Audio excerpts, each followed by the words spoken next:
ვუპასუხებ შემდეგ კომენტარს, შეიძლება თუ არა ხაში დღის მეორე ნახევარში. შეძლებით ყველაფერი შეიძლება, არავინ არაფერს არ კრძალავს, მაგრამ შემიძლია გაგიკეთოთ რეკომენდაცია და გითხრათ, რომ არ არის სასურველი დღის მეორე ნახევარში და გეტყვით რატომ. როცა ვიღებთ ნახშირწყალს და ცხიმს, მათი საშუალებით ჩვენ ვიღებთ ენერგიას. ამავე დროს ვიღებთ კალორიებს, მაგრამ ორგანიზმს აქვს დრო საღამომდე, რომ დახარჯოს ეს მიღებული კალორიები.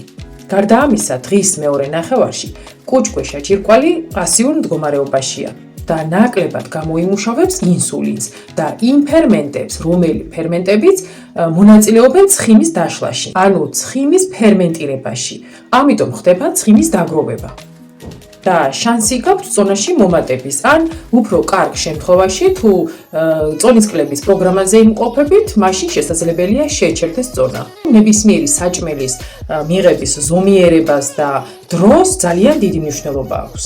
ასე რომ, თავარია ცოდნა და შესაძლებელია ბევრი საჭმელი ისე მივიღოთ, რომ მათგან მივიღოთ რაც შეიძლება მეტი სარგებელი.